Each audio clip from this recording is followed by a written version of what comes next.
Hey, sis. Welcome back to Let's Unpack This, sis. I'm Sasha. And I'm Sierra. And last time we talked to you guys, we talked about if people really change. And we hope you liked that episode. But this week, we are talking about mom guilt and how loud it is, and how mom grace is much quieter and much harder to choose mom grace. Yeah, it's so quiet you almost can't even hear it, I feel like. We're talking in this episode about how guilt shows up in every season, whether you're a working mom, whether you're staying at home with a bunch of littles, whether you're trying to slow things down or you're living in the chaos.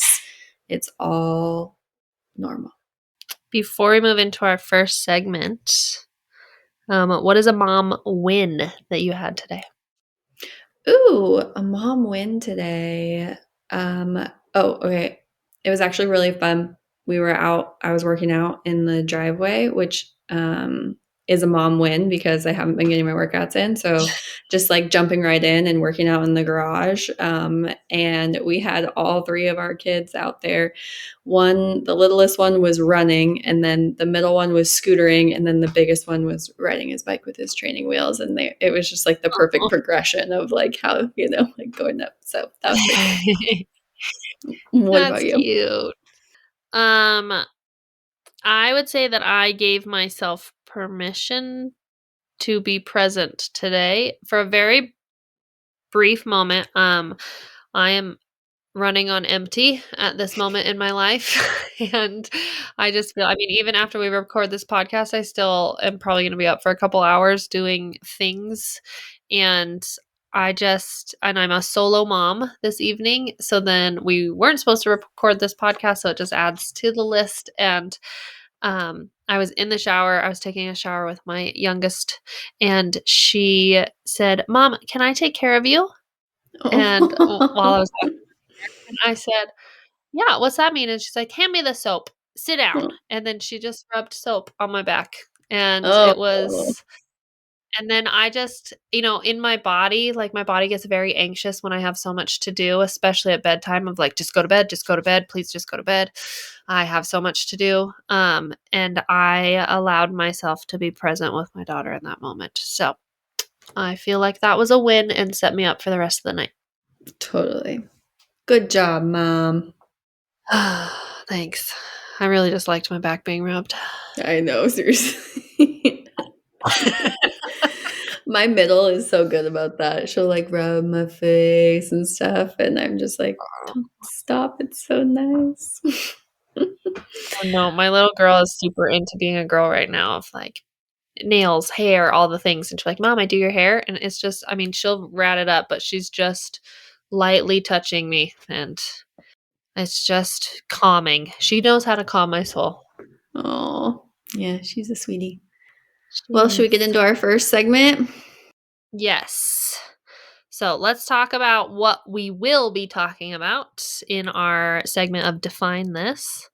The purpose of, actually, the purpose of talking about this is that we need to understand what you and I both think of what mom guilt is and what mom grace is. But first and foremost, mom guilt is feeling like you're never doing enough, even when you are.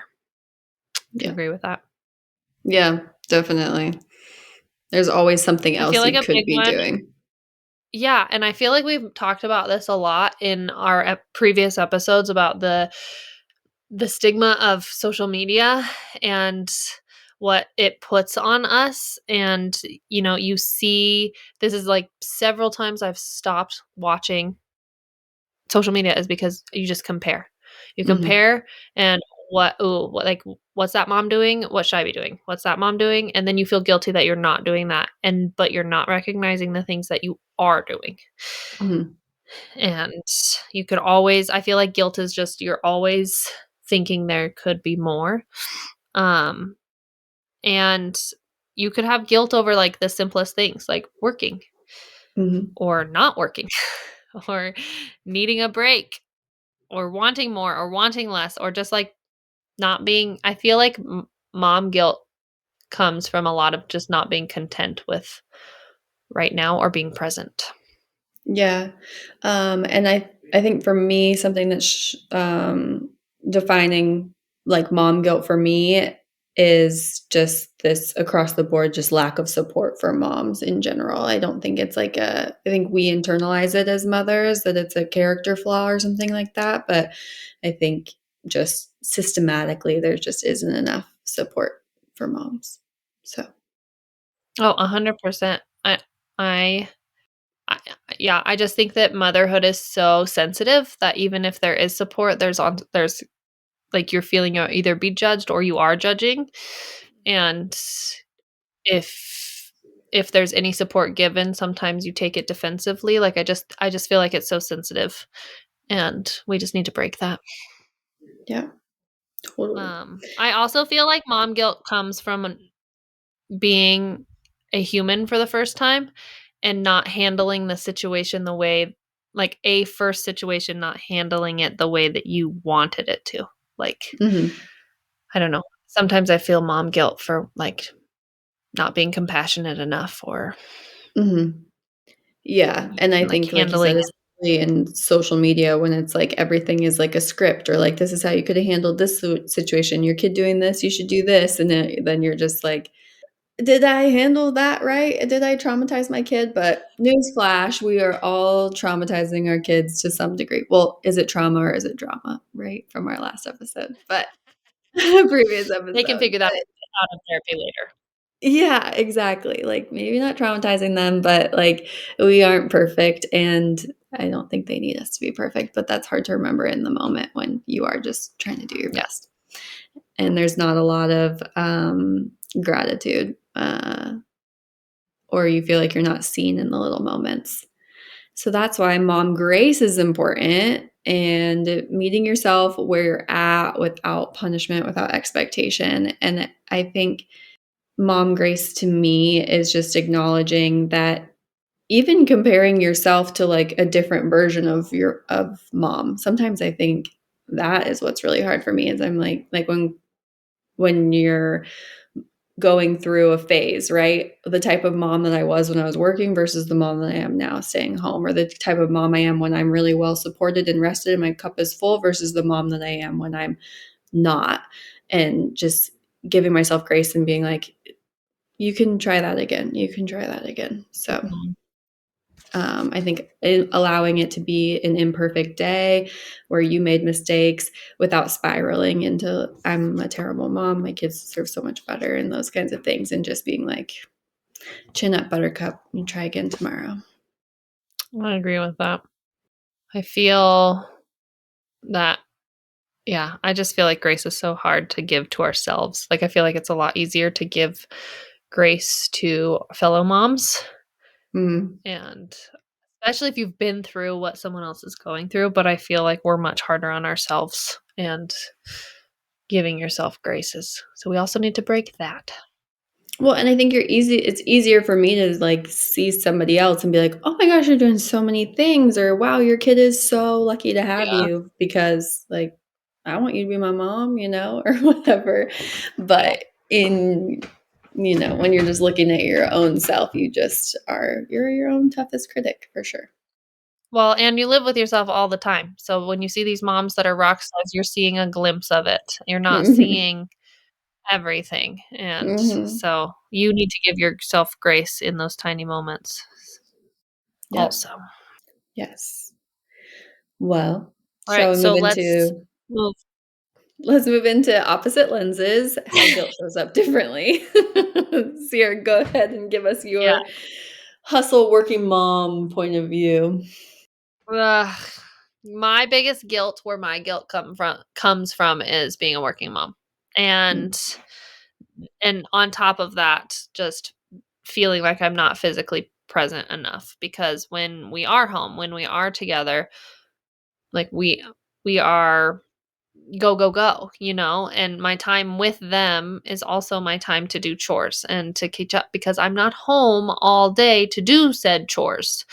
And so when I do get home, then I need to do the chores and I need to get them ready for the next thing. So I just I have a lot of mom guilt for not being physically present, not being that mom that sits on the floor with them all the time and plays and does things. Like, I just feel like I hustle a lot and that I am not present. And um I mean, yeah, it's kind of tough on me. And I have a hard time with that though because like I choose I don't know whether to choose ambition or availability. Like Mm, when I don't know. Sometimes it feels like I'm choosing work over my kids or I'm choosing this life over my kids, but then sometimes I feel like I'm modeling a work ethic or, you know, I don't know. I like to try and give myself grace and tell myself that from I'm teaching them, I don't know, to be ambitious. And I'm setting them up for success, but I do well, carry a lot of guilt. well, I can understand that. Definitely. I've been there too. But I have good news that a recent Harvard study showed that the children of working moms actually go on to do great. That the girls of working moms go on to be high achievers, high performers. They make more money than women whose mom stayed home with them. And the sons go on to be more productive members of the household. They pick up more responsibility in the home and are generally more helpful caregivers and providers. So you're doing great. Well, They're thanks. going I to be needed to so hear great. that, but I'm not gonna let it go to my head, but thanks. No, one of my But you're welcome, friends society.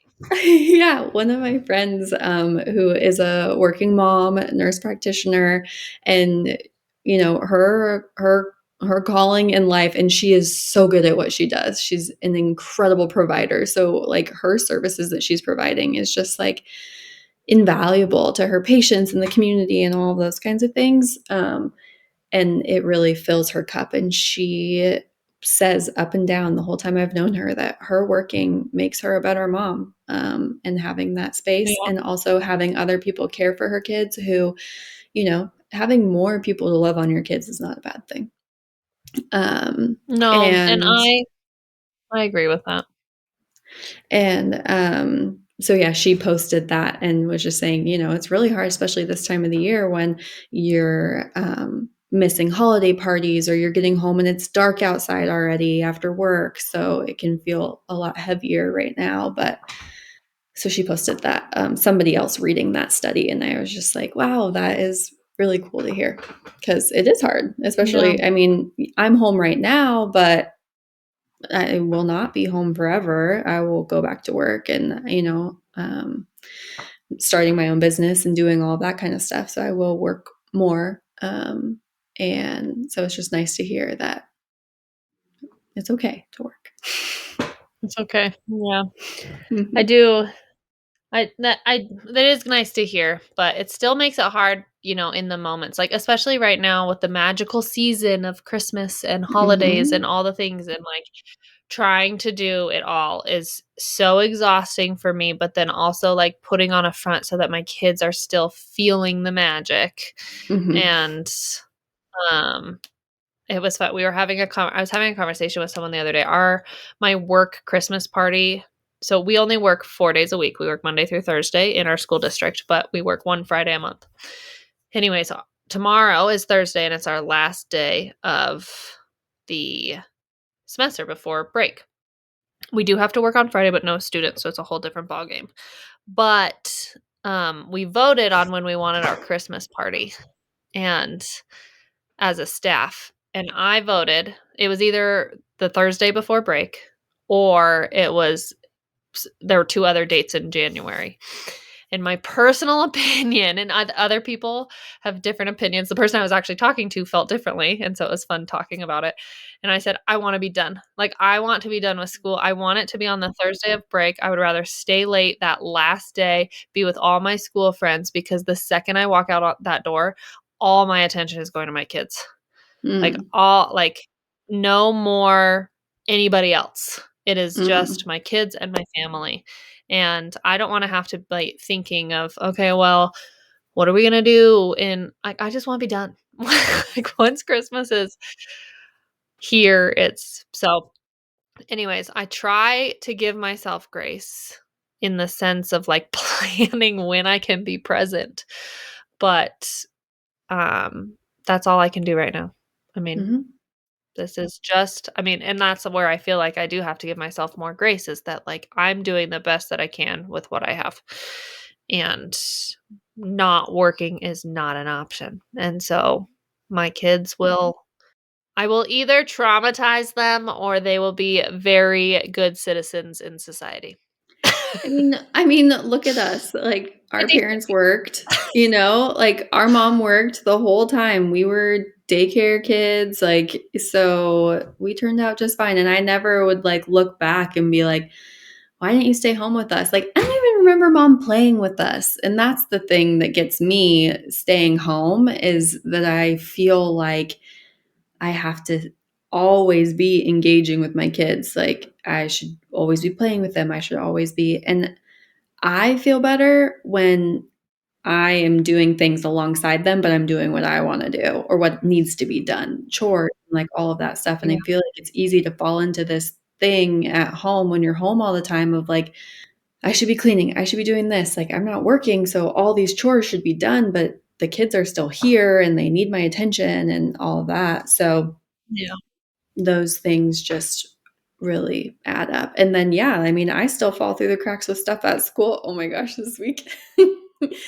Cole was like, okay, the kids, it's pajama day. It's pajama day tomorrow. It's pajama day. Make sure they're dressed in their pajamas. He set out their pajamas. It was like a whole thing. We show them up, we drop off. And I was like, something's not right. And then we got home and Cole called me and he was like, hey, so today is Tuesday, it's not Wednesday. Pajama day is on Wednesday. So we sent our kids to school a day early in their pajamas and like there's no just we're just busy and I'm not even working, but it's like we're just inundated with messages and parties and all of these things that still things fall through the cracks. And I think there's no problem with them going to school. Let's just make the whole week pajama week for all I care. I don't even know. But I just have to tell you that that makes me feel good that, like, I feel like stay-at-home moms have it all together and, like, they I don't know, and I just like, if I let one thing slide, it's not the end of the world, and I just have this, like, pressure on me all the time to do it all, and so thanks for that yeah. story. I needed that a little bit. It was like my favorite thing this week because it was just so funny. But Oh, I'd uh, love it though, because they probably loved it too.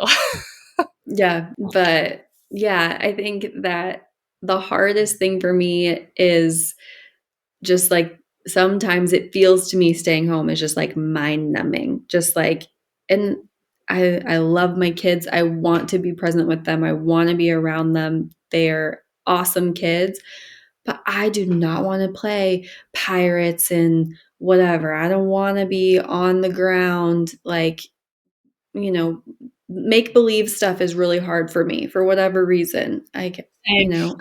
I'm fine Me with too. sitting there on the floor and playing Magnetiles, or I'm fine with coloring or like any of that stuff. But like the play stuff is so hard for me. And so when that is just like all that I'm trying to do, I have a lot of guilt around that because I'm like, here I am. I'm so lucky to get to stay home with my kids, but I'm just resenting this time with them because I don't want to be doing this. It's just, I am tied to my worth being related to my productivity. So being with my kids because Mm, there's not like an immediate instant gratification of like a task completed or whatever, it is really, really hard for me. Um, yep, like, I you feel that. know, checking off boxes at work is so nice. Or even like when before we had our third and I think it was just when I had one and we got to the point where we were alternating bedtime with my son. And because it was so nice to just like be like, I'm just gonna go do the dishes because that's a task that starts and ends, you know? It's not like sometimes Yeah, bedtime when they're just learning how to stay in their bed and stuff can be an endless vicious thing, you know? And you're just like, okay, go back to your bed. Okay, another story. Okay, you know, whatever, because you're just trying to get them to stay in their bed and stay in their room. And I was just like, I can't do this every night. So we started switching off yeah, because I was like, I just need to like be able to walk away, do the dishes, have it start end, be done, clock out. Because yeah. I feel that. I mean, Kyle and I kind of have the unspoken rule that if he's home, he does bedtime, Mm-hmm. and I get to do the tasks that you can check off. Mm-hmm. Um, but it's mostly because when he's not home, I mean, there are nights that I'm doing both by myself. Mm-hmm. And so he gets to do that one, and he has a little bit more flexibility. They also want him to, but Yeah. um but I do agree with that. But then that's where the mom guilt kicks in. Like, shouldn't I like putting my kids Mm-hmm. to bed? Shouldn't I Mm-hmm. like spending this time with them? Shouldn't I like imaginary play with my kids? And I get consumed with guilt that like I should. But you know what I'm really good at? I'm good at challenging my kids. Like, I Mm-hmm. am good at making them think differently. And that, but Kyle's good at the imaginary play. And sometimes maybe I just need to give myself grace that it's okay that that's not my style of parenting. Yep. And you know what I'm really good at with imaginary play though is I'm a good bad guy, because I will just, excuse my language, I'll just F them up. And I get kicked out of imaginary play a lot actually by my son because I don't That's a follow the good rules. And that's a good tactic. What is if it? I go Like too hard, I get booted yeah, out. that's hilarious. So, Uh, I mean, yeah. I can imaginary play, but I imaginary play too rough. Mm-hmm. Yeah, I could see that. You are rough. You like the rough stuff. I do. I do. But when they need a bad guy, I can be a bad guy. Mhm. I'm really good at abducting. So, Yeah. I mean, in my own household with my own children. Let's just make that Yeah. clear. Yeah. There you go. Um anyways, I guess that it's just our kids get what they get, right? Can we consider that giving grace? I can't be all of it. Yeah. And again, another theme that I've been exploring, just like in my writing and all that kind of stuff, is just that we just don't have enough support in general. And so, yeah, like like we lived in villages before where you didn't have to pay for members of your village. You just had all these people around and your kids got all this input from other people that was just spread around and they just got it naturally. And instead it's falling on, one or two people in the family most often. And that's a lot of shoes to fill. It is. It is. We're doing the best we can. We're doing the best that we can. And as a teacher, I have a hard time with some parents where sometimes, and this has been my entire career, and I think this is any teacher anywhere, any age, you have the conversation I just want to have with parents a lot is, don't you want better for your kid? Like, Mm-hmm. regardless of the situation that you're in. I mean, my husband is a police officer, I'm a teacher. Those are both like good jobs, but Mm-hmm. I will always want my kids to do better than me. Right. And I I feel like that goes back to like my ambitious side of like I just want to keep them ambitious. I don't know, but it makes me go back to like some parents don't see that. Like, they don't see outside of that. So when I say as long as you're trying, you're doing a great job. And that's almost most moms. Yeah. But Are there people who don't like when you say that you mean that they just want like the status quo for their kids, or is there like a not specific but maybe general example that you see it in? I just see parents that are stuck in a certain thing. Let's say drugs. Okay. Mhm. Um, and then you try to talk to parents about school, right? And then they sit there and they say, "Well, I wasn't any good at school. So, like, I'm not going to teach my kid to like school." Mm. And so then you just like I keep saying like, it's annoying me. Mm. But you just I want to not necessarily shake them physically, but say, "But don't you want better? Yeah. It may have not been great for you, but don't you want like, didn't that suck?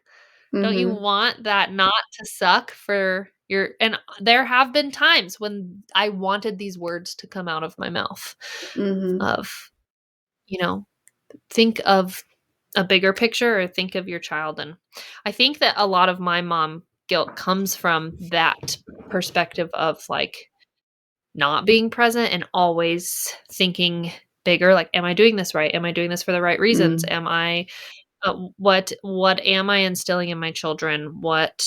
Um, what values will they have if they see me do this or if they don't see me do this?" Mhm. And I just am not ever constantly just being like, "Let's just sit on the floor and be dinosaurs." Like, if Yeah. I'm too rough with this dinosaur, will my son become a serial killer? I don't know, you know? Like, I don't know. Yeah. Well, it's interesting that you say that because going into the reframe of, so our in our 3rd segment, reframing, other moms do it better, but we should reframe it into other moms do it differently. And going off of what you were just saying of, analyzing how you are parenting constantly. I remember after I had my son and just, it was a very emotional time for me. I was really struggling with like making the right decisions for him. And it's like you said, like, this is the first time I'm a parent. Am I making the right decisions? Do I do like, should he sleep like this? Should he not? Should he have a pacifier, breastfeeding, bottle feeding, whatever? Like all these tiny little decisions that you feel so big because it's the first time you've ever had to make them that it's really easy just like zoom in on this instead of just having this big picture of like, oh, he has a loving mother who cares about him so much, and just having that is just going to, have the best outcomes for him because of just that. And it's really hard to think about that. And I don't know the research exactly, but there is research out there that supports that the happy, I shouldn't say happy, content mothers who are stable and, doing well for themselves and whatever that means, not financially or anything like that, but just like a stable mother set is the best thing that you can do for your kid, above everything else. But I Yeah. remember being like in the thralls of postpartum and people just being like, you're the perfect mom for your baby. Yeah. You are the perfect mom. This is, whatever. And it drove me insane. Like, because I was just like, no, no, you're wrong. Like, he could have this other mother who could do it better, Like, Oh, that don't makes me sad. tell me, like, don't tell me that. And now I'm like, I cannot never say it. I try to never say that. Like, I say, like, trying to be supportive of other moms, like, that they're really lucky to have you, like, because I think it puts Yeah. more emphasis on, like, that you as you are, as you show up for your kids is really all that they need, as opposed to being like, "You're the perfect mother for the baby." To me, I'm just like, "No, not if they could have done it better than me," you know? So, Like you said, that's what we're reframing too. It's just other moms do it differently. right. And you are the perfect mom for your child. Yeah, Sasha. thanks. Another reframe that I liked was um I should enjoy every moment. That the reframe of that is that some moments are just moments. And Mhm, you admitted that you don't remember mom playing with us, and it's not to be said that she didn't. mhm. It's that we remember having a stable mom that was there, and Mhm. we had a predictable mom of what outcomes, we knew what we had in our mom, and Yep. we're okay. We are so concerned about we need to sit on the floor right this second with our kid to play Mhm. this dinosaur game that they want to play. Yeah. But at the same time, that's just a moment. It might not Mhm. be the moment.